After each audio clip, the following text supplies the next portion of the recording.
तो देखो, अपन एक नया चैप्टर स्टार्ट करने जा रहे हैं। चैप्टर का नाम है मशीन आवर रेट। चैप्टर का नाम क्या है? Machine hour rate. Machine hour rate, इसका मतलब होता है मशीन आवर रेट।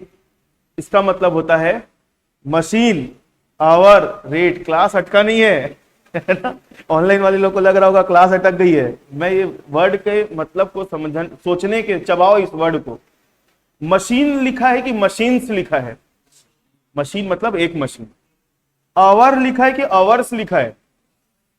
मतलब एक मशीन को फैक्ट्री में चलाने में 1 घंटे में कितना खर्चा आता है। एक मशीन को फैक्ट्री में चलाने में 1 घंटे में कितना खर्चा आता है, उसको क्या बोलते हैं? Machine hour rate. फैक्ट्री में तो 50 प्रकार की मशीन होती है ना? फैक्ट्री में नंबर्स ऑफ मशीन होती है। तो हमको क्या हिसाब लगाना है? एक मशीन को चलाने में 1 घंटे का कितना खर्चा आता है। बस इस चैप्टर में वही कैलकुलेशन करना है अपने।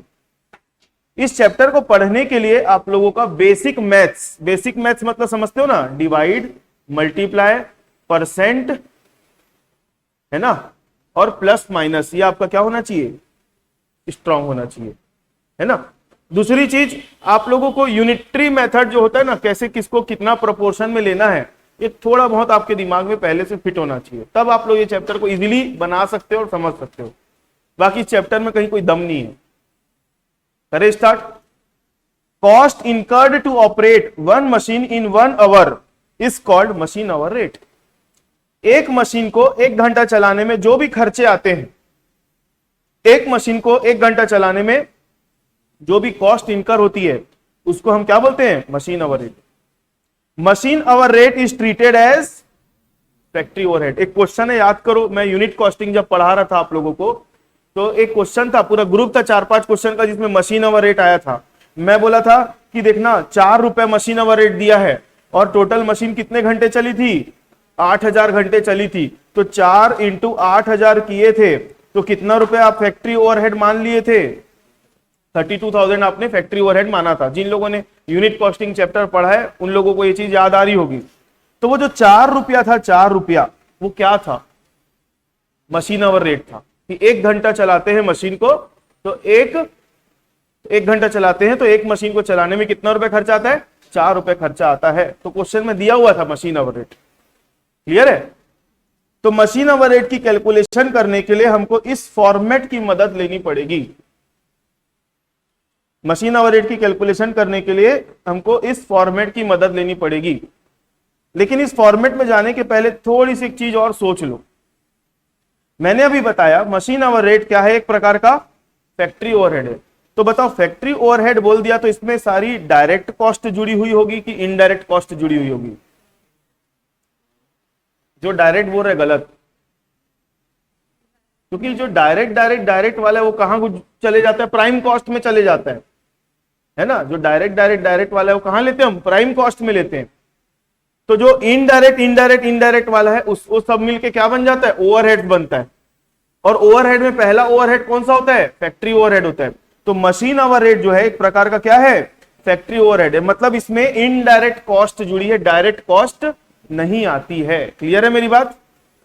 चलो, तो हमको इस फॉर्मेट की मदद लेनी पड़ेगी मशीन आवर रेट की कैलकुलेशन करने के लिए। अब आप लोगों को यह पता होना चाहिए कि खर्चे, कॉस्ट 2 टाइप की होती है, डायरेक्ट और इनडायरेक्ट होती है। हम अभी बात किसकी कर रहे हैं? मशीन आवर रेट की। तो यहां पर सारी इनडायरेक्ट कॉस्ट की ही बात करेंगे हम।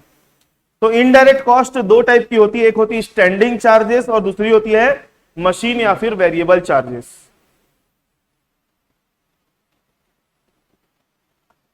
इनडायरेक्ट कॉस्ट जो होती है वो कितने टाइप की होती है? 2 टाइप की। एक होती है स्टैंडिंग चार्जेस और दूसरी होती है मशीन या फिर वेरिएबल चार्जेस। आपकी मर्जी, आप मशीन चार्जेस लिख दो, आपकी मर्जी आप वेरिएबल चार्जेस लिख दो, दोनों का मतलब सही वही होता है। तो स्टैंडिंग चार्जेस और वेरिएबल चार्जेस का मतलब क्या होता है?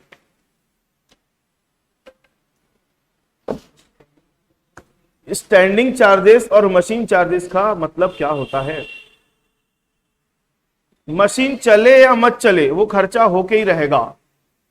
मशीन चले या मत चले वो खर्चा होके ही रहेगा, उसको हम क्या बोलते हैं, स्टैंडिंग चार्जेस।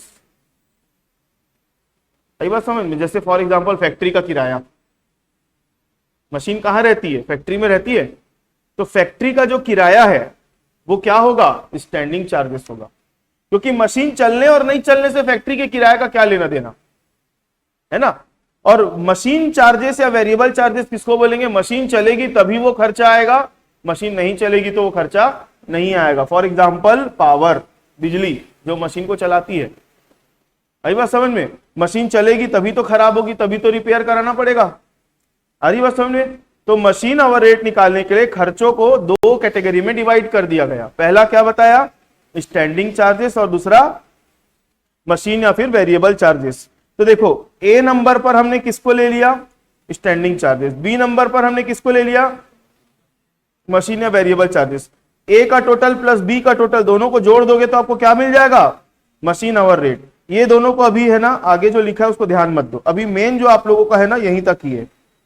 मतलब 100 क्वेश्चन तो नहीं बनाना है, मान लो 25 क्वेश्चन बनाओगे ना आप लोग, तो 25 में तो 24 क्वेश्चन में आपका क्वेश्चन यहीं खत्म हो जाएगा, सी तक।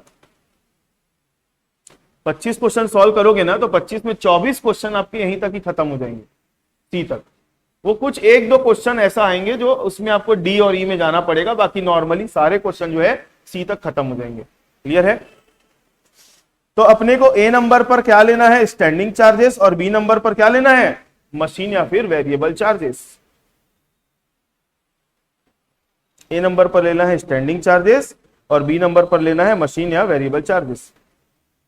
अब देखो स्टैंडिंग चार्जेस की लिस्ट लंबी है, ये तो मैंने एग्जाम्पल के तौर पे 7 नाम लिख दिया जो बुक में लिखा हुआ था, और भी कुछ नए नए नाम देखने को मिल सकते हैं जो हमको कहां लेना पड़ेगा, स्टैंडिंग चार्जेस में देखने को मिलेगा।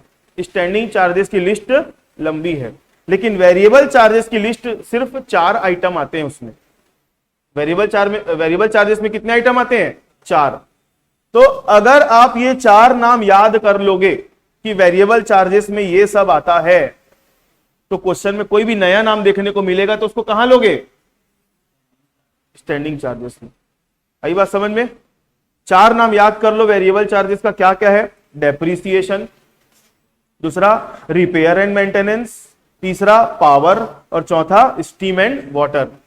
Depreciation, repair and maintenance, power और स्टीम और वाटर, ये 4 जो है वो कहां आता है, मशीन या फिर वेरिएबल चार्जेस में आता है।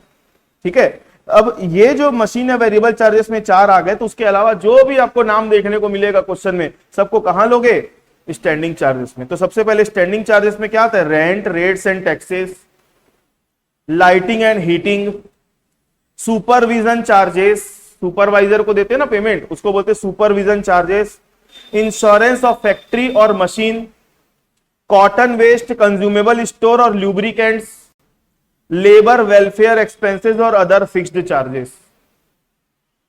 ये कुछ नाम हैं जो कहां आते हैं, स्टैंडिंग चार्जेस में आते हैं। और जो 4 नाम है वो कहां देखने को मिलेंगे आपको, मशीन या फिर वेरिएबल चार्जेस। मशीन या वेरिएबल चार्जेस में कितने नाम आएंगे, 4। पहला क्या है, डेप्रिसिएशन, दूसरा रिपेयर एंड मेंटेनेंस, तीसरा पावर, चौथा स्टीम एंड वाटर। ये 4 के अलावा जो देखने को मिलेगा सब कहां जाएगा, उसमें जाएगा। ठीक है। अब यहां पर आपको 2 कॉलम बनाना है, एक कॉलम बनाना है पर्टिकुलर्स का, दूसरा बनाना है कॉस्ट पर आवर का। देखो मशीन आवर रेट निकालने का ये जो बना रहे ना, कोई अकाउंट नहीं बना रहे अपन, अकाउंट नहीं बना रहे कि जिसका प्रॉपर पर्टिकुलर कोई फॉर्मेट हो। हम क्या बना रहे हैं कि स्टेटमेंट बना रहे हैं। तो स्टेटमेंट का फॉर्मेट जो है, बुक वाला क्या करता है, इधर क्या करेगा, एक कॉलम और बना देता है टोटल का, और एक इधर बनाता है पर यूनिट का। लेकिन हम डायरेक्ट क्या करेंगे, पर आवर का ही कॉलम बनाएंगे। ठीक है। तो ये जो कॉलम है ना, ये कॉलम, यहां पर आपको क्या करना है मालूम है, पर आवर निकालना है, cost per hour. For example पूरे साल भर का किराया आपका मान लो 4 लाख रुपए का है। पूरे साल भर में आप जिस जगह पर काम कर रहे हो, जिस फैक्ट्री में काम कर रहे हो, वहां का किराया कितना है, 4 लाख रुपए है। और आपकी मशीन पूरे साल भर में 8000 घंटे चली, और पूरे फैक्ट्री में टोटल 10 मशीन है। मैंने क्या क्या बोला? पूरे फैक्ट्री का किराया कितना है? 4 लाख रुपए पूरे साल का। फैक्ट्री में टोटल कितनी मशीनें हैं? 10। और मशीनें टोटल कितने घंटे चली? 8000 घंटे चली। तो मेरा सवाल ये कि एक मशीन के पीछे 1 घंटे का किराया कितना आएगा? ये हमको भी क्लास में स्टूडेंट लोगों के लिए करना पड़ता है। जैसे आप लोग आते हो, फॉर एग्जाम्पल यहां का मेरा महीने का 40,000 रुपए किराया है, तो महीने का मैं कितना किराया देता हूं? साल का कितना देता हूं? 4,80,000 रुपए किराया देता हूं, है ना। अब एक बच्चा आता है, 1 घंटा बैठ के जाता है, तो एक बच्चा को बैठाने में 1 घंटे में मेरे को कितना किराया बियर करना पड़ रहा है? तो वो तो चलो दूसरी बात है। मेरा यहां पर मुद्दा यह है कि साल भर का किराया कितना है? 4 लाख फैक्ट्री का। 8000 घंटे मशीनें चली और फैक्ट्री में टोटल कितनी मशीनें हैं? 10। तो 1 घंटे में एक मशीन को के पीछे कितना रुपए किराया आ रहा है? कैसे आया 5?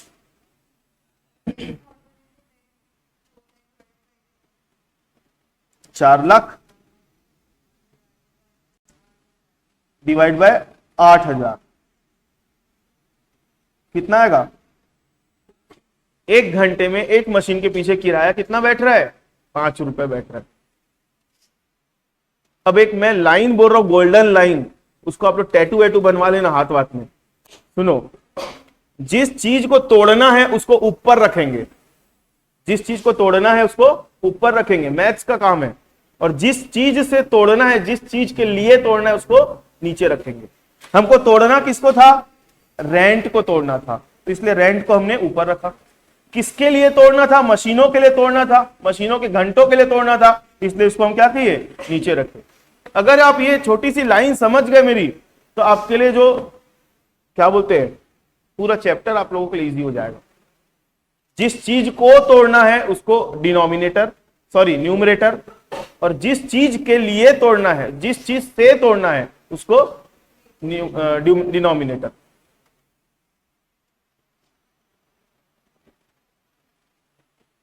तो 5 रुपए आया है जो हमारा, वो करेक्ट है। यही कैलकुलेशन करनी है आप लोगों को पूरा मशीन आवर रेट चैप्टर में, ठीक है। 4 लाख रुपए पूरे साल भर का किराया था। सारी मशीनें कितने घंटे चली? 8000 घंटे चली। तो 4 लाख डिवाइड बाय 8000 करो तो कितना आएगा? 50 रुपए आया। ये 1 घंटे का, और टोटल कारखाने में कितनी मशीनें थी? 10। तो ये 10 मशीन का 1 घंटे का किराया आ गया। अब एक मशीन का किराया निकालना है तो डिवाइड बाय 10 कर लो, तो कितना आएगा? 5। अभी भी नहीं आया? तो अपने को अलग अलग ना करके एक ही फॉर्मूले में सबको बैठाना है। और इसका कोई फॉर्मूला लिखवा नहीं सकता मैं आप लोगों को कि न्यूमरेटर में आएगा, डिनोमिनेटर में आएगा, लिखवाने वाला कोई फॉर्मूला ही नहीं है। ये अपने लॉजिक के साथ बनेगा। ये डिवाइड मल्टीप्लाई प्लस माइनस से ज्यादा कुछ करना भी नहीं है इस पूरे चैप्टर में। तो चलो 5 मिनट अपन एक बार वापस से कौन कौन से चार्जेस में कौन कौन से नाम आते हैं अपन उसकी बात करते हैं। तो मशीन आवर रेट निकालने के लिए खर्चों को 2 कैटेगरी में डिवाइड किया गया है। एक है स्टैंडिंग चार्जेस और दूसरा क्या है? मशीन या फिर वेरिएबल चार्जेस। तो स्टैंडिंग चार्जेस में आते हैं लगभग 7 नाम, और भी नए नाम आ सकते हैं अगर क्वेश्चन में दिया है तो। और मशीन चार्जेस में फिक्स है, कितने नाम आएंगे? 4।